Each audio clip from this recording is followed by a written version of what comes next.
Om Gyantimidandasya Gyananjanachalakaya Chakshurun Bilitam Jena Tasmai Sri Gurave Namaha Sri Chaitanya Manobhishtam Sthapitam Yena Bhutale Swayam Rupa Kadam Mayam Tadati Swapadantikam Vandeham Sri Guru Sri Jutha Padakamalam Sri Gurun Vaishnavanscha Sri Rupam Sagrajatam Sahakana Raghunathan Vitam Tam Sajivam Sadvaitam Savadutam Harijana Sahitam Krishna Chaitanya Devam Sri Radha Krishna Padan Sahakana Lalita Sri Vishakan Vitamscha He Krishna Karuna Sindhu Dina Bandhu Jagatpate Gopesha Gopika Kanta Radha Kanta Namostate Tapta Kanchana Gaurangi Radhe Vrindavaneshwari Vrishabhanu Sute Devi Pranamami Hari Priye Vancha Kalpatarubhyascha Kripa Sindhubhya Evacha Patitanam Pavanebhyo Vaishnavebhyo Namo Namaha Sri Krishna Chaitanya Prabhu Nityananda Sri Advaita Gadadhar Shivasadi Gaura Bhakta Vrinda Hare Krishna Krishna Krishna Hare Hare Hare Rama Rama Rama Hare Hare.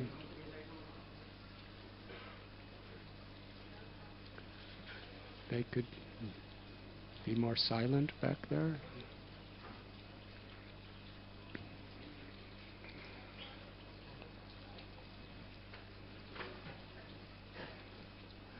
Hare Krishna. We welcome everyone to Sri Radha Gopinath Temple for this very special once-a-year festival of Sharat Purnima. In Vrindavan, even today, it is in certain ways the most special festival of the year,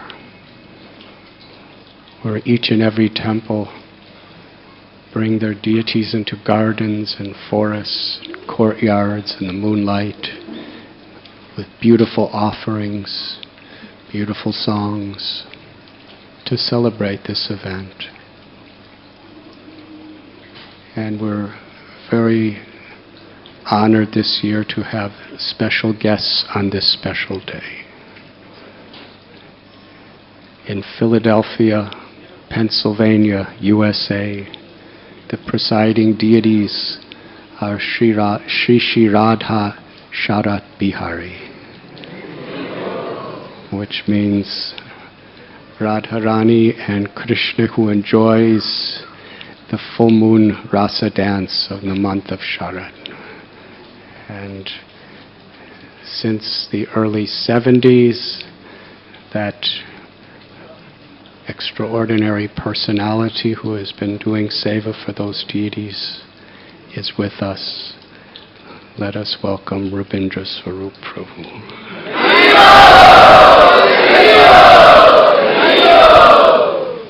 And we also we've already welcomed Shesha Prabhu and Trinakart Prabhu,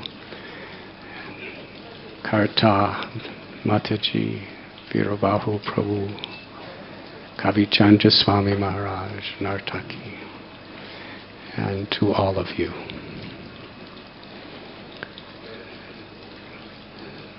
The 10th canto of Srimad Bhagavatam describes the Rasa Lila. In certain ways, one of the most popular pastimes of all the Vedic literatures, and also the most misunderstood.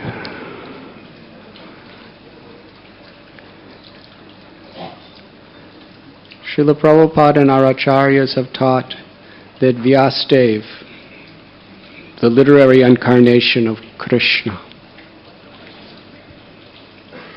he compiled the 4 Vedas, Rig Veda, Yajur Veda, Samaveda, Atharva Veda. He expanded with the 108 primary Upanishads and many others as well. And then the Itihastas, the histories, the Mahabharata, including Bhagavad Gita, the Puranas.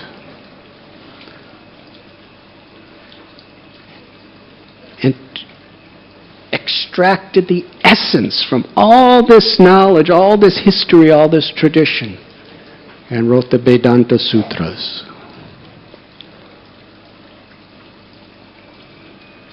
But in Badrik Ashram, in his home, while sitting on the bank of the Saraswati River, he was feeling an emptiness. And because he is Paradukaduki, he is seeing that another's happiness is my happiness and another's suffering is my suffering. And Dukkalayam Ashashvatam. Ultimately, however happy we are in this material world, everything's temporary. The inevitable. By the power of time or the 3 modes of nature, there will be old age, disease, death, and rebirth. Aryatmaka, Aryaivaka, Aribhotaka. Miseries caused by one's own body and mind, miseries caused by other living beings, and miseries caused by natural disturbances. Just like Shraddha Devi and Ravindra Swarup Prabhu, they were supposed to leave tonight. But there's someone named Sandy who appeared as a massive hurricane. And she's kind of, not just a hurricane, but she's like a cross-cultural hurricane. She's mixed with a winter storm, and all the flights are canceled. And according to the news, 60 million Americans are going to be affected by this storm. Whether you're rich, whether you're poor, whether you're learned, whether you don't know anything about education, whether you're a brahmachari or grihasta, vanaprastha, sannyasi, still the hurricane comes. It's not that it touches someone and not something. That's the way the world is. So the only true happiness is to transcend the miseries of this world by realizing our own spiritual essence.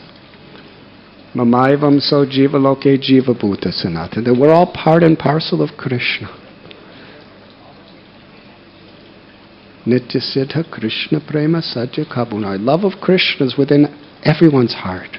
And a saintly person, when they see somebody is bereft of that love for Krishna, not in knowledge of the eternal nature of the soul, Satchidananda, they cry out of compassion. So out of compassion, Vyasadeva was feeling something empty. And then Narada Muni appeared, his guru, and told him, you explain in Vedas, you explain the absolute truth, but it's very, very mixed up with so many ways for people to find some better quality of life through artha kama dhamma moksha, through economic development, through sense gratification, through piety, or through liberation. But you have not yet given a literature that exclusively explains the very highest essence of unmotivated love.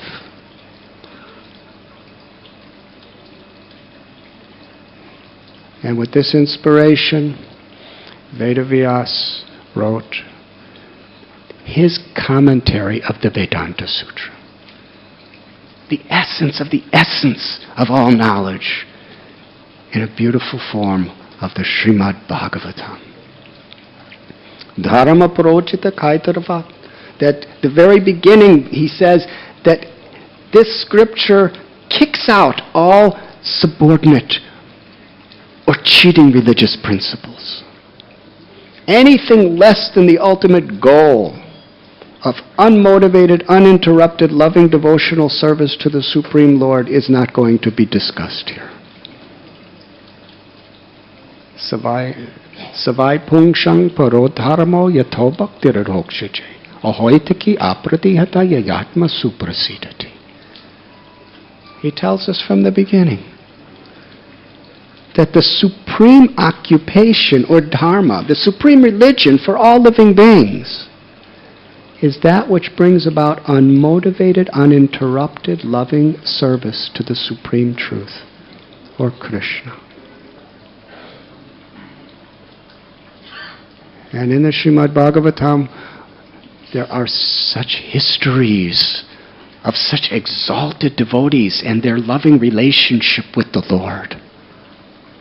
The Pandavas, Parikshit, Shukadev, Prahlad, Dhruva, Ambarish, Arantidev, Hanuman, Vibhishan. And the culmination is the 10th canto. All these descriptions of pure loving service. Dairamji, please sit with us here. Yes, please. Welcome. Let us welcome Dairam Prabhu, one of the...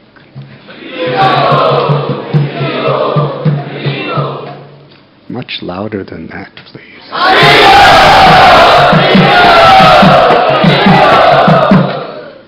Thank you. The service he does is another class. We don't have time for that.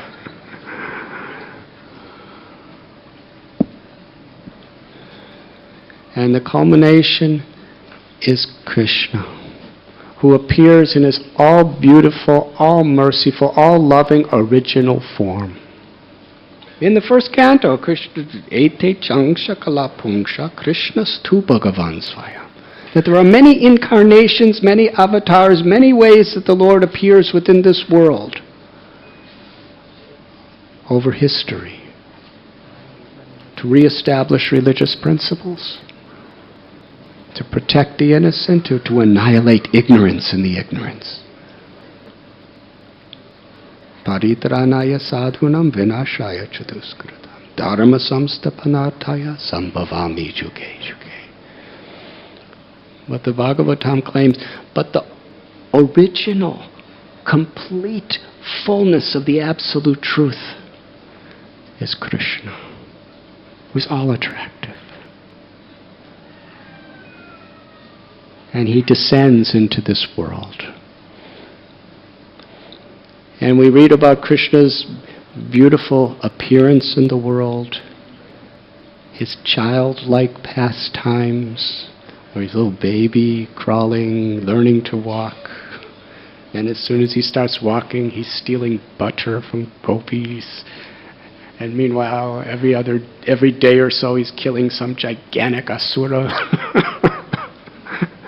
And his beautiful Sakyaras Leela with his cowherd friends. And the very culmination of the Srimad Bhagavatam, the crescendo of all truths, of all knowledge, of all scriptures, is in these 5 chapters of the Rasa Leela. Now, before we give a brief outline of the Rasa Leela, let us understand its nature. It is the highest revelation of the pure, liberated Atma or soul's love or prema for Krishna, the Absolute Truth. There is not a tinge of ego, selfishness, lust, envy, anger, pride, greed, or illusion. It is spotless. Shukadev Goswami, we know his story. He was totally liberated from any material desires or attachment while he was in the womb of his mother.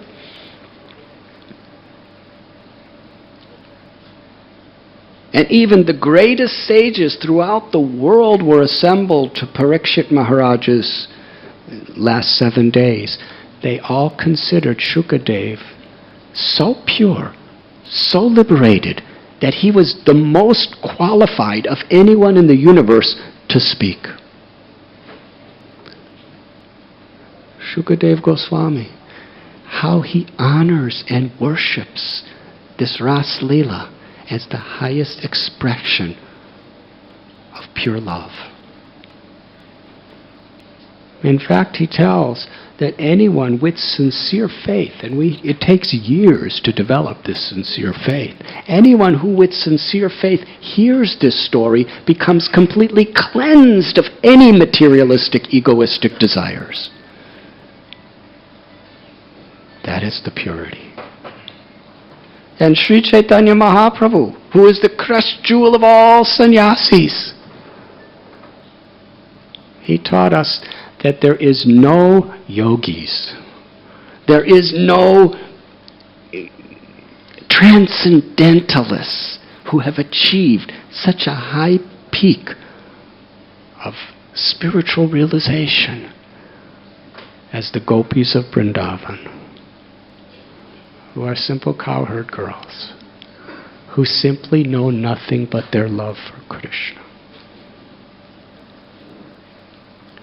And Raghunath Das Goswami, he gave up, Rupa Goswami, Sanatana Goswami, they gave up massive fortunes and beautiful families to live the most difficult lives from a material perspective of austerity. They slept under a different tree every night in Vrindavan. They would just beg for some dry rotis and chickpeas. Gopal Bhatta Goswami, did you ever see some of the places he lives? In Shanket, for years and years he lived in an underground cave. You can't stand up. You have to crawl down into it. And then after you crawl, you could sit and your head's just touching and there's no ventilation whatsoever. And he would be down there just in the ecstasy of chanting the holy names and remembering Sri Radha Krishna's beautiful pastimes. Raghunath Das Goswami, how he lived, what was the nature of his life. He would just take a little leaf with some buttermilk on it once a day. And while he was drinking it, he was thinking, how condemned I am that I'm wasting so much time for my sense enjoyment. We cannot imitate that. These are the people who are telling us the purest, highest form of ecstatic love is the gopis. So with this understanding, they've already transcended all ego and selfishness and all material desires. It is Krishna reciprocating with them. And bhakti. Today, Rabindra Swarup Prabhu quoted Srila Prabhupada that he said that a definition of bhakti is cooperation. Now, on our level, you know what that means. Just to stop fighting. Stop arguing with each other. And param dristvani vartati, to unite on a higher principle, despite our differences. But on a higher and higher level, cooperation is no desire for any ego-selfish fulfillment. A complete giving of oneself for the pleasure of our beloved. That's seva. Seva means unconditional service. Krishna, on this night of Sarat Purnima, as the full moon, Srila Prabhupada explains that this full moon tonight in Vrindavan is the most beautiful night of the year. He even says, so many people go to the Taj Mahal just to see the moon on the dome of the marble. But by Krishna's grace, we're not there.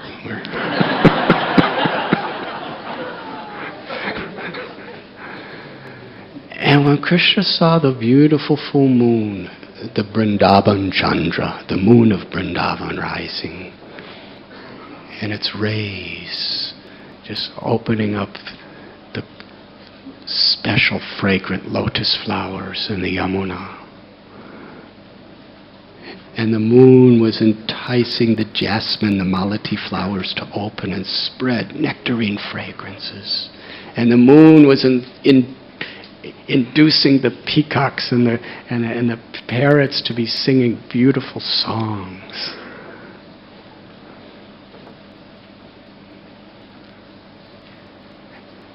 And Krishna, within his heart of heart, awakened this deep desire to give the highest pleasure to his most intimate, loving devotees, the gopis. So he stood under the Bamsibat tree near the bank of Yamuna, and he placed his flute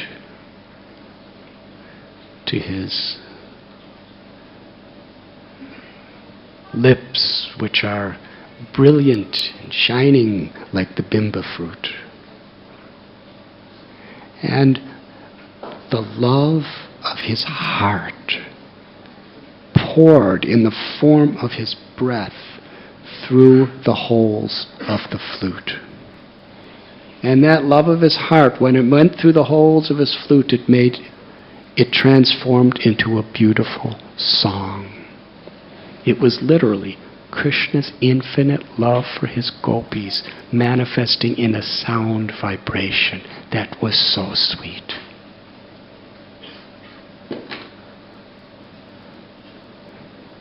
Our deities, Radha Gopinath. Gopinath's playing that same song for us.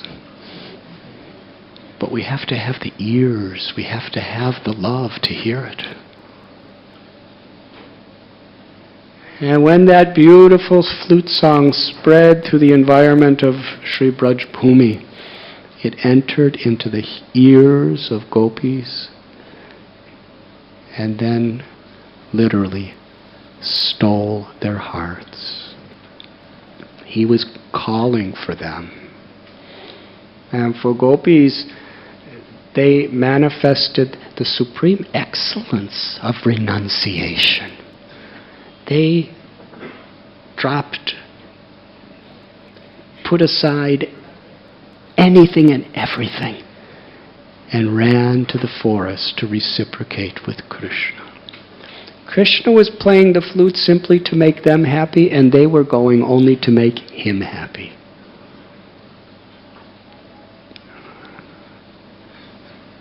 Some were cooking. And the preparation is just boiling. They were so eager to be with Krishna, they didn't even take the pot off the fire. They just let it boil over. Others were serving their families dinner, and they just put down the pot and left. Family, where are you going? They didn't have time to say anything. It's the night. Others were nursing their babies. They just put their baby down and left. Others were getting dressed. And they heard it, and they just were practically half dressed.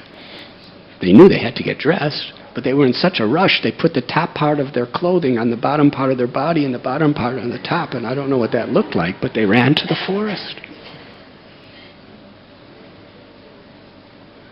They didn't concern themselves with what people are going to say, with social violations of social etiquette. Sarva dharman parityajya mam ekam sharanam vraja. Aham tvam sarva papebhyo mokshayishami masuja.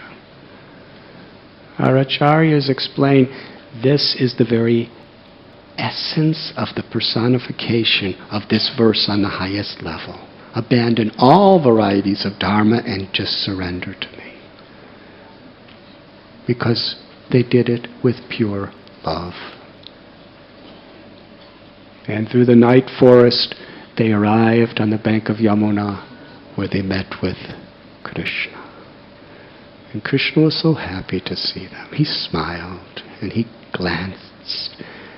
The infinite love of his heart flowing through his glance, flowing through his smile, flowing through his words. And he said, I'm so happy that you are here. You have come to see me. And you must be so happy that you have seen the moonlit forests of Vrindavan. Just see how the moon is shining and reflecting so beautifully upon each leaf and each flower and the singing of the birds. You have satisfied me with your love. You have seen the moonlit forest. Now you should go home. Because you have duties to your families. He went on and on with this advice. And as he was speaking, the gopis were looking down on the ground and they were crying and they were drawing little curved lines with their toes in the dust of the earth. And finally, when he stopped speaking, they were really the highest philosophers because they had realized the ultimate goal. They said, what you're saying is what we're doing. After all, you are the Paramatma. You are the life force in every living being. The only reason we love anyone is because you're present in their heart. When you leave someone, they're a dead corpse. In other words, what they were saying is what the Bhagavatam explains. When you water the root of the tree, that water goes to every part of the tree, to every leaf, every branch, every flower, every twig. And Krishna, you're the root of everything. You're the life force, the prananath of everyone. So by serving you and pleasing you, we are fulfilling all our duties for everyone.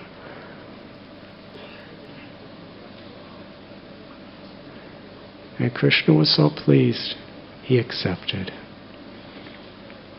And then he began to reciprocate with the devotion of each gopi in such a way that each gopi was thinking, they were singing together, they were dancing together.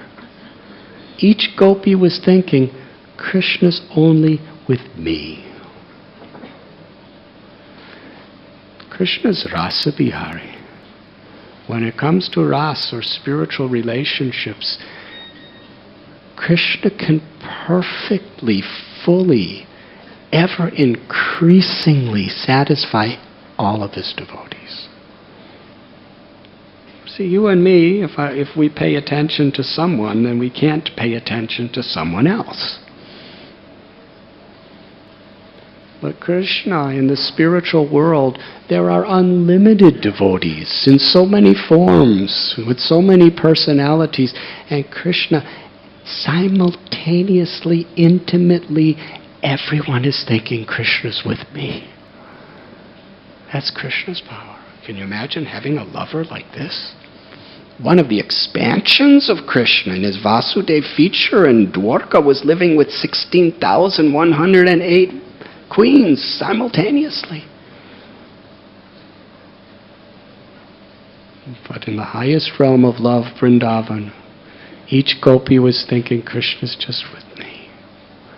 How is this? All these loving, loving, loving devotees are all around and Krishna just never leaves me.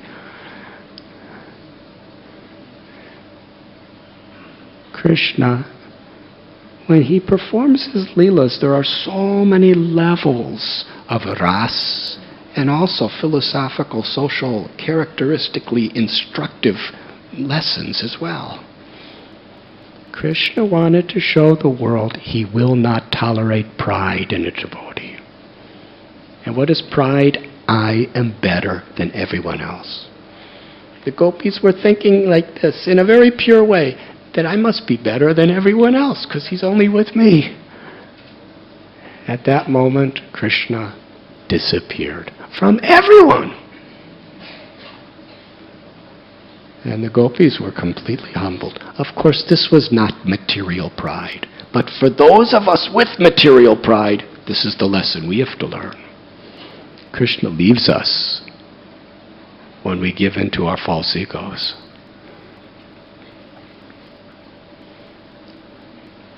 And sometimes he teaches basic lessons on the highest platform to the highest devotees. But he explains why he left later. We'll get to that, providing I don't speak too much.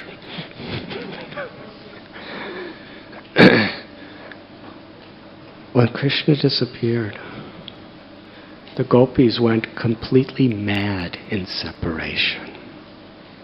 Of course, we know this vipralamba bhav is the highest union with the Lord.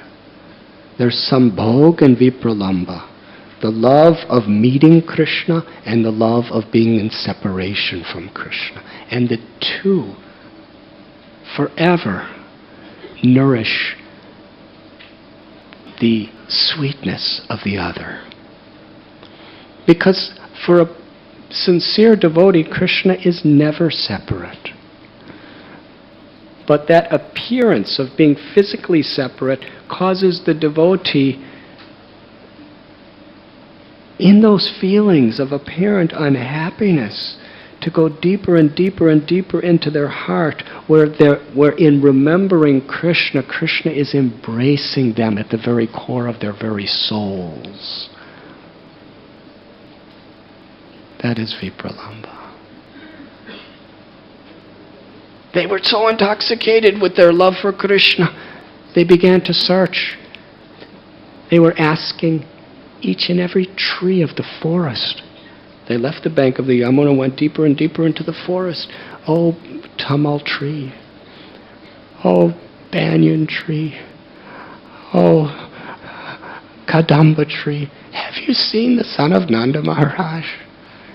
They were asking the deers. They were asking the stars, the sky, the moon, the flowers, the earth. Oh, Mother Earth, you are so fortunate. Krishna steps on you with his lotus footprints. Who is more fortunate than you? You must know where Krishna is. Where did he go? But nobody answered. And they started manifesting Krishna's pastimes. One gopi would become Putana, one would become Krishna. One would become Krishna, one would become Shakatashur, and they were replaying all of these leelas in the forest.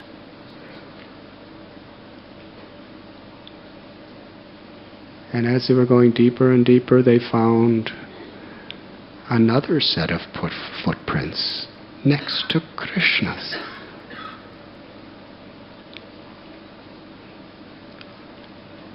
And they were speaking among themselves how Krishna has left all of us who have surrendered our lives with love for one gopi. And that one gopi, her worship, her love is superior to all others. This is the place in the Srimad Bhagavatam where the culmination, the secret purpose of the Bhagavatam is manifested. the supreme glory of that one gopi, Srimati Radharani. Radha Krishna Pranaya Vikratir Ladini Shaktiratma. That the one absolute truth eternally has these two forms of Radha, Krishna. Krishna is the supreme Vishaya, object of love. Sri Radha is the supreme whole of the ashraya, the abode of love. She's the source of all love. All love that anyone has is only an infinitesimal part and parcel of Radha's love. In Sri Chaitanya Charitamrita, this concept is developed where Krishna wants to taste the sweetness of Radha's love, because it's the highest happiness, the deepest spiritual revelation. So Krishna left the highest of all devotees to be with Sri Radha. And then as they're seeing the footprints, I don't have time to go into too many details, and I'm not qualified to go into any details. But they're seeing how she must have been tired, because now there's only one set of footprints. Krishna must be carrying her. And then they saw there was only very deep toe prints. Krishna must have put her down, and he must be reaching over to get flowers to pick just for her. What is her fortune?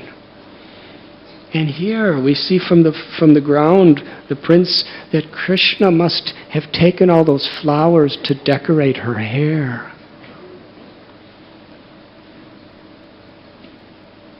And then Sri Radharani said to Krishna, "I'm tired. Can you carry me?" And Krishna said, "Yes, of course." And then he disappeared.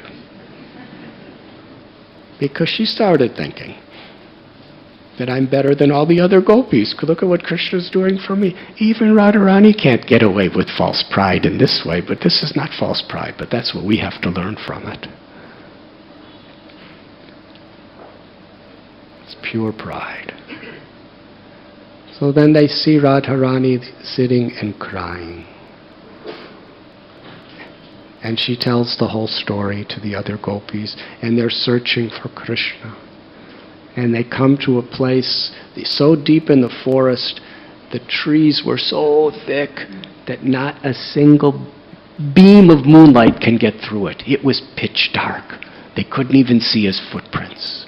So they all went back to the Yamuna River and performed Sankirtan. Together, they sang the beautiful Gopi Gita. I remember some years ago I was in Vrindavan and Dairam Prabhu came. It was during the month of Kartik. And he sang the whole Gopi Gita by memory to me. He would do this every day. Now he's battling court cases, but in those days he used to sing Gopi Gita every day. And in his heart, that's what he wants to do, but just see his surrender. The Gopi Gita is the songs of the love of the gopis in separation from Krishna. Shri Radha, Lalita, Vishaka, all these gopis.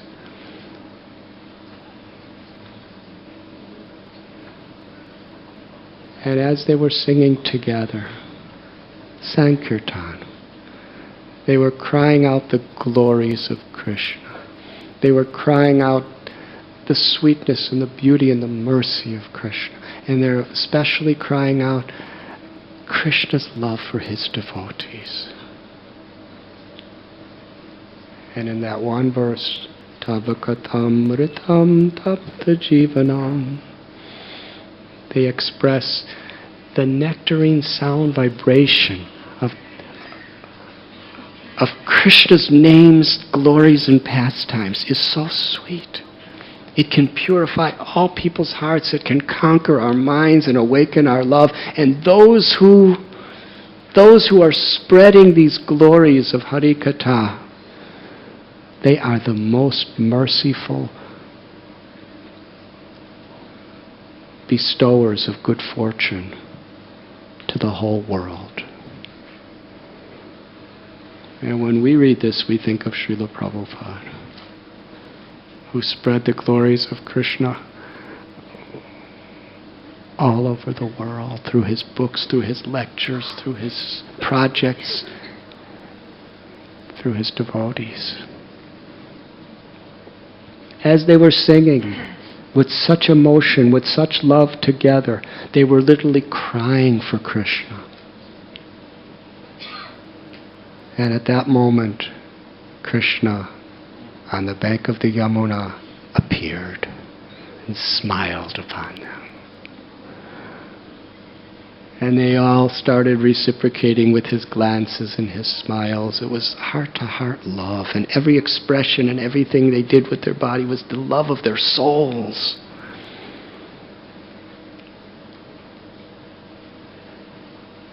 The gopis asked Krishna 3 questions. And I will end with this very, very rasic, philosophical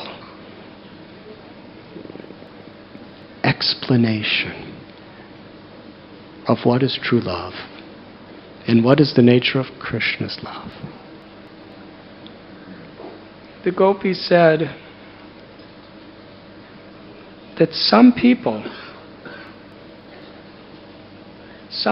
reciprocate the affection only of those who are affectionate toward them, while others show affection even to those who are indifferent or inimical.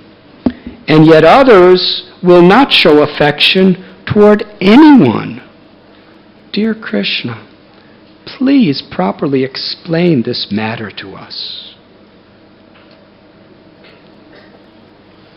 The Supreme Personality of Godhead said, so-called friends who show affection for each other only to benefit themselves are actually selfish. May I read that again? Just in case this may have some application to ourselves. So-called friends who show affection for each other only to benefit themselves are actually selfish. They have no true friendship, nor are they following the true principles of religion. Indeed, if they did not expect benefit from themselves, they would not reciprocate.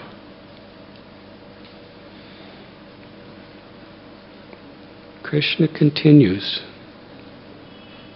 my dear gopis, some people are genuinely merciful.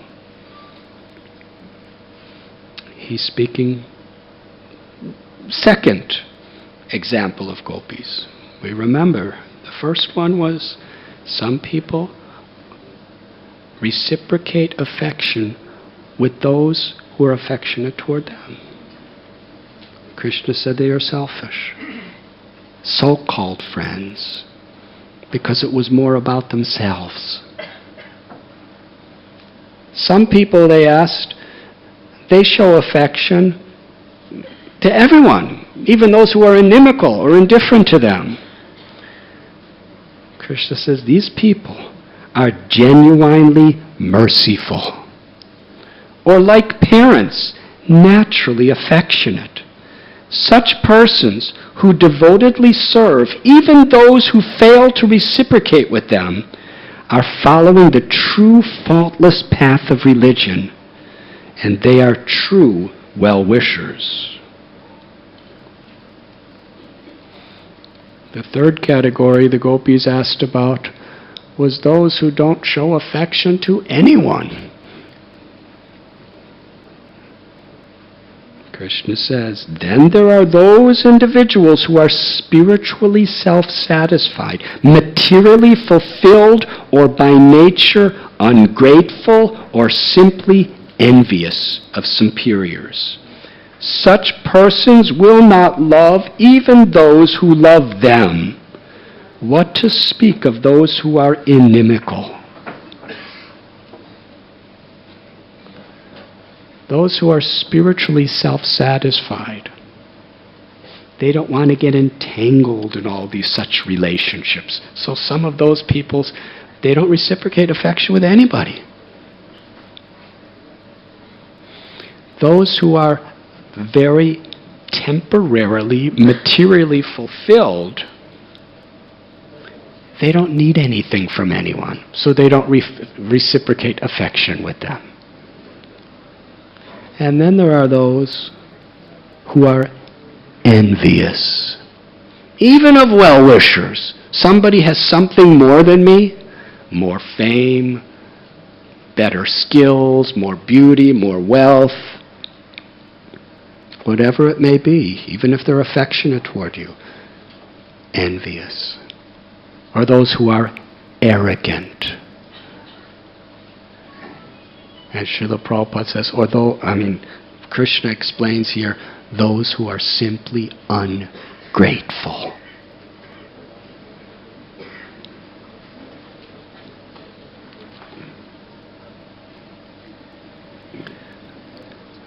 Now they were kind of saying that about Krishna, the gopis, because they surrendered their lives to him, and he left them.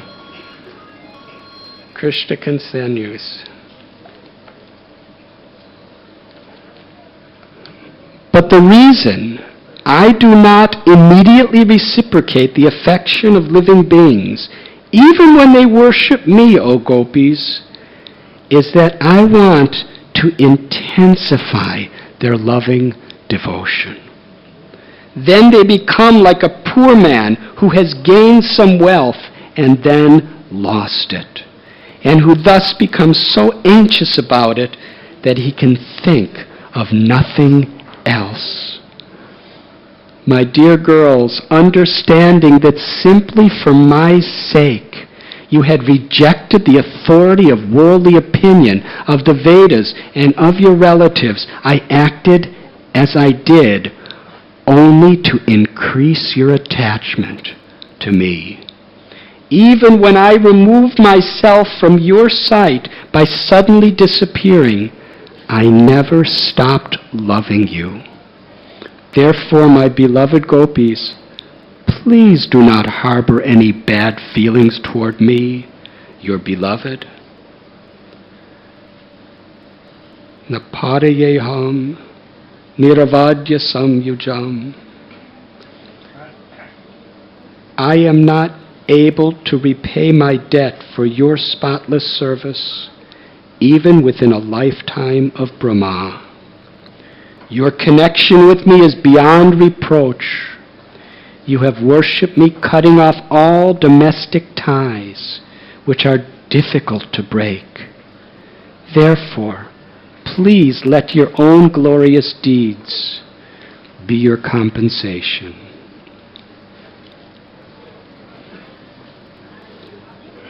In this interaction between Krishna and gopis, Krishna is revealing to us, even when we sincerely, earnestly, honestly try to surrender our hearts to Krishna, when it appears that he's not reciprocating, out of his love, that separation is only to intensify our love. Whatever Krishna does is perfect. In the case of the gopis, the love between Krishna and gopis is infinitely, eternally, ever increasing. It is the ultimate aspiration of every devotee to be following in the footsteps of gopis. We cannot imitate. So much so that Lord Brahma wants to be a little piece of grass in Vrindavan, so gopis will step upon his head. And Uddhava, Krishna's dearest, most intimate friend, wants to be a little gumamat lata, a little clump of grass, so the gopis will step upon his head. When we hear the story of Ras Leela, where Srimati Radharani's supreme glories are revealed, and the love of the gopis is so beautifully expounded by the greatest sages, we can get a glimpse of the gift of what Lord Sri Chaitanya Mahaprabhu came to give the world through the congregational chanting of the holy names.